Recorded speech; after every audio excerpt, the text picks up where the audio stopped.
आप सभी को नमस्कार। मैं राजीव आपके अपने यूट्यूब चैनल जीके महाकुंभ में स्वागत करता हूं। दोस्तों, एजुकेशन की इस सीरीज में आज हम लोग जो है पूर्व की ही भांति चैप्टर वाइज देखेंगे। तो आज के चैप्टर में हम लोग देखेंगे पोलो फेरा और इवान इलिच के एजुकेशन थॉट्स यानी कि विचार कैसे रहे हैं और किस तरीके के रहे हैं, इससे रिलेटिव क्वेश्चन को हम लोग देखेंगे। तो इसमें अधिक प्रश्न नहीं है, इसमें मात्र 25 समथिंग प्लस है प्रश्न है। और जो है दोस्तों, चैनल के प्लेलिस्ट में जाके बाल विकास का एक प्लेलिस्ट है, उसमें पूर्व की जो वीडियो मैंने डाली हैं उसमें मौजूद है, तो उसे आप जाके देख सकते हैं। इससे क्या होगा कि आपकी एक तैयारी अच्छी होगी और जो है आप अपना मूल्यांकन स्वतः ही कर पाएंगे कि आपके कितने क्वेश्चन सही हो रहे हैं।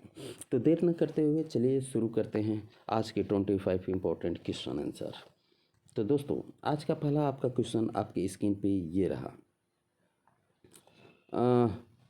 पोलो फेरा का जन्म कहाँ हुआ था? पोलो फेरा का जन्म कहाँ हुआ था? ऑप्शन ए है साओ पोरा में, रेसिफ में, गैसिल में या न्यूली में। तो इसका राइट आंसर है ऑप्शन बी, रेसिफ में पोलो फेरा का जन्म हुआ था। अगला प्रश्न है,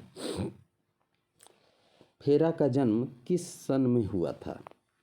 पोलो फेरा का जन्म किस सन में हुआ था? ऑप्शन आपके हैं 1925, 1928, 1921 या 1920 में। ऑप्शन आप लोग आंसर जल्दी जल्दी देते रहिएगा, एक एक व्यक्ति का मैं नाम यहाँ पे नहीं ले सकता। तो राइट आंसर है ऑप्शन सी, 1921। अगला प्रश्न है, फेरा ने रेसिफ विश्वविद्यालय से डायरेक्टर की उपाधि कब प्राप्त की थी? डॉक्टरेट की यानी कि जो हम लोग अपने परिभाषा वगैरह में DR या सिर्फ डा लिखा रहता है, वो डॉक्टरेट होता है। जो लोग PhD वगैरह कर लेते हैं उसकी डिग्री होती है। तो ऑप्शन आपके हैं 1957, 1958, 1959 या 1960। बताइए। तो राइट आंसर है डॉक्टरेट की उपाधि जो है 1959 में प्राप्त की थी। अगला प्रश्न है, निम्नलिखित में से कौन सी पुस्तक फेरा द्वारा रचित है? फेरा द्वारा कौन सी पुस्तक रचित है? ऑप्शन आपके हैं the wretched of the earth, pedagogy of the oppressed या डी स्कूलिंग या एजुकेशन एंड सोशल ऑर्डर। तो राइट आंसर है pedagogy of the oppressed, option B. अगला प्रश्न, आवश्यकता का स्वरूप किस पर निर्भर करता है? आवश्यकता का सिद्धांत और स्वरूप जो है किस पर निर्भर करता है? ऑप्शन आपके हैं ए, हमारी आंतरिक प्रवृत्तियों पर, बी, हमारी बाह्य प्रवृत्तियों पे, हमारी ज्ञानेंद्रियों पे या हमारी कर्मेंद्रियों पर। तो इसके राइट आंसर की बात करूं तो राइट आंसर है ऑप्शन ए, हमारी आंतरिक प्रवृत्तियों पर। अगला प्रश्न है, इसमें सत्य कथन को चुनना है। तो इसका राइट आंसर है मनुष्य की सभी क्रियाएं सदोष से होती हैं। तो अगला है,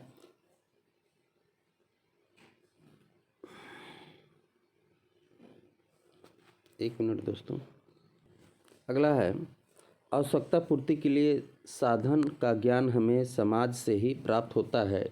इसके साथ ही साधन का स्वरूप भी समाज ही निर्धारित करता है।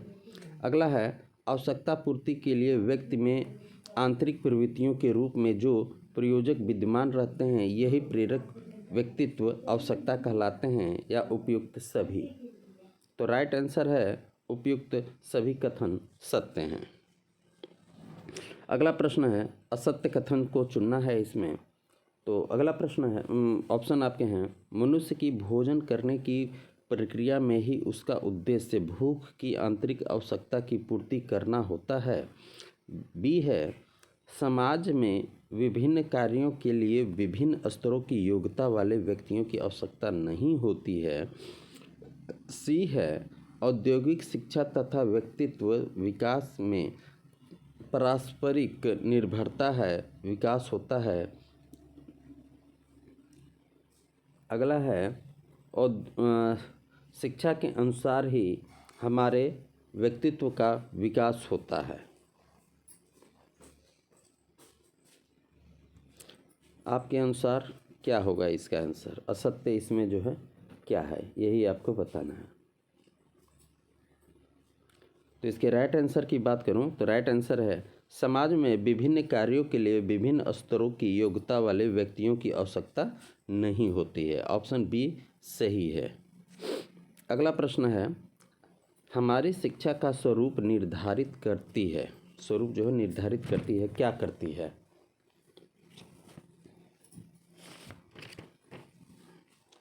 ऑप्शन है आवश्यकता, विशिष्टता, विलक्षणता या परिस्थितियाँ। तो राइट आंसर है आवश्यकता। अगला प्रश्न है, व्यक्तित्व विकास का कारक है। ऑप्शन आपके हैं शिक्षा, आवश्यकता, प्रेरणा या रुचि।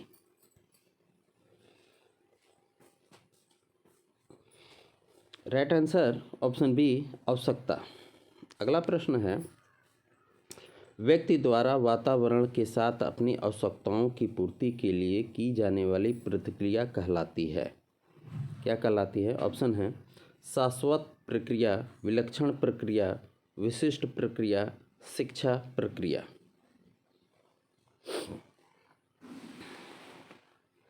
तो राइट आंसर है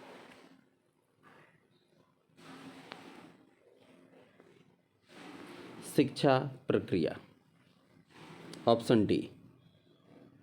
अगला प्रश्न है, मानवतावाद शब्द का प्रयोग सर्वप्रथम किसने किया था? मानवतावाद का सर्वप्रथम प्रयोग जो है किसने किया था? ऑप्शन आपके हैं J.M. मलिक, F.J. नीथहैमर, डी शाश्वत या J.A. शायर। तो इसके राइट आंसर हैं F.J. Niethammer, option B. अगला प्रश्न है, फेरा किस विद्वान के विचार को पाठ्यक्रम का अंग बनाना चाहते थे? फेरा जो है किस विद्वान के विचार को जो है पाठ्यक्रम बनाना चाहते थे? ऑप्शन आपके हैं सार्त्र और एरिक फ्रॉम या माओ या मार्टिन लूथर किंग या उपयुक्त सभी।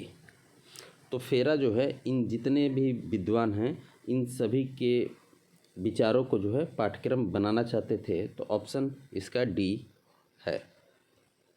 अगला प्रश्न है, द रेचिट ऑफ द अर्थ के लेखक हैं। द रेचिट ऑफ अर्थ के लेखक हैं। ऑप्शन आपके हैं फेरा, Franz panel, Martin Luther king या एरिक फ्रॉम। तो राइट आंसर है फ्रांज पैनल, ऑप्शन बी। अगला प्रश्न है, पाठ्य चर्चा को जड़, असंवेदनशील एवं उपयोगी नहीं होना चाहिए, यह विचार था। यह विचार किसका था? ऑप्शन आपके हैं सर्च, माओ, फेरा या मार्क्स का। तो इसका राइट आंसर है फेरा का।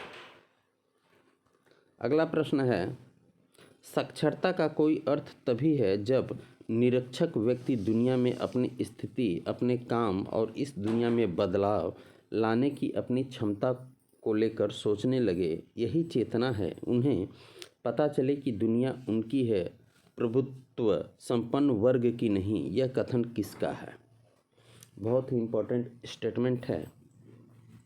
तो ऑप्शन आपके हैं साओ पोलो या मार्टिन लूथर किंग या पालो फेरा या फ्रंज फैनल का।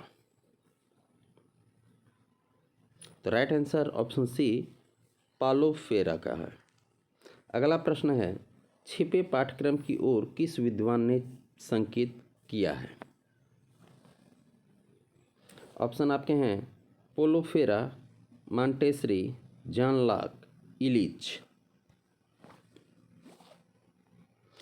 तो राइट आंसर है ऑप्शन डी, इलिच। अगला प्रश्न है, डी स्कूलिंग सोसाइटी किसकी रचना है? तो ऑप्शन आपके हैं इवान इलिच, रूसो, केमेनियस, सुकरात। तो राइट आंसर इसका है इवान इलिच। अगला प्रश्न है, निर्विद्यालयीकरण की शिक्षा की अवधारणा किसने प्रस्तुत की है? ऑप्शन आपके हैं जॉन लॉक, प्लेटो, इलिच, सुकरात। तो right answer option C, Illich. अगला प्रश्न है, शिक्षा में सुधार तब तक नहीं हो सकता जब तक हम यह समझ नहीं जाते कि न तो व्यक्ति के सीखने और न ही सामाजिक समानता में विद्यालयी शिक्षण के द्वारा कोई प्रगति हो सकती है। ऐसी स्थिति निर्विद्यालयीकरण के लिए अतिरिक्त और कोई मार्ग नहीं है, यह मानता है। यानी कि ये स्टेटमेंट किसने दिया है? तो ऑप्शन आपके हैं केमेनियस, इवान इलिच, प्लेटो या मार्क्स का। तो राइट आंसर है इवान इलिच। अगला प्रश्न है, इवान इलिच ने एक उत्तम शिक्षा प्रणाली के निम्नलिखित में से कौन से उद्देश्य बताए हैं?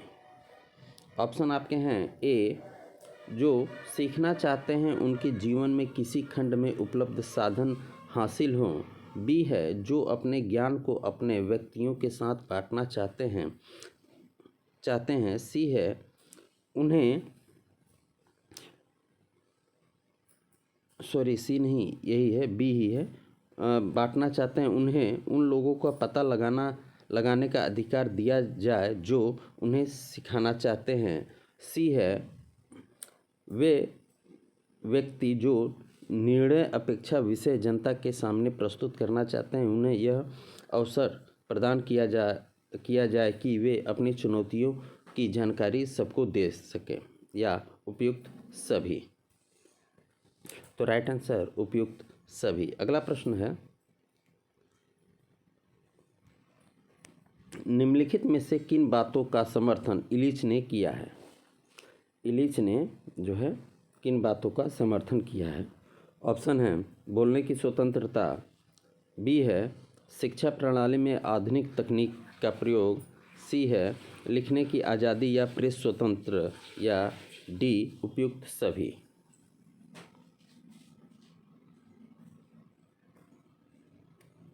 तो राइट आंसर उपयुक्त सभी। अगला प्रश्न है, इसमें सत्य कथन को जो है चुनना है। इलिच ने निर्विद्यालयीकरण का समर्थन करते हुए छिपे हुए पाठ्यक्रम की ओर संकेत किया है। बी है, छिपे पाठ्यक्रम के पाठ्य विषय प्रकट नहीं किए जाते और लागू करने की रीतियों की ओर रहस्यात्मक ढंग से संकेत कर दिया जाता है। सी है, इलिच पाठ्यक्रम का निर्माण करने वाले विशेषज्ञ शिक्षा विधि की आलोचना करता है, या उपयुक्त सभी कथन सत्य हैं।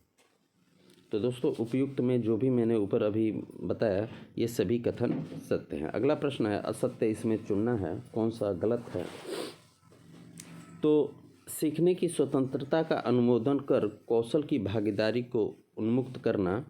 बी है, व्यक्तियों के आलोचनात्मक और सृजनात्मक साधनों को स्वतंत्र करना। अगला है, इवान इलिच का कथन है कि शिक्षा और राजनीति के विभेद पर आज की शिक्षा व्यवस्था और राष्ट्र का स्थायित्व नहीं टिका हुआ है। और अगला है, औपचारिक शिक्षा बंधन ही बंधन है। तो इसका राइट आंसर है ऑप्शन सी।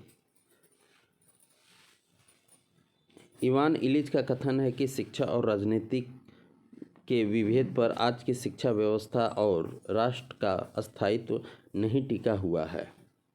अगला प्रश्न है, निम्नलिखित में से कौन बोर्ड या विश्वविद्यालय द्वारा निर्धारित पाठ्यक्रम को कागजी पांडुलिपि मात्र कहता है? ऑप्शन आपके हैं इवान इलिच रूसो, पालो फेरा या अरस्तु। राइट आंसर है इवान इलिच। अगला प्रश्न है, अमेरिकी विद्वान इवान इलिच ने किस देश में स्कूल मुक्त समाज की अवधारणा दी है? किस दशक में स्कूल मुक्त समाज की अवधारणा दी है? ऑप्शन हैं 1980, 1970, 1960 या 1990।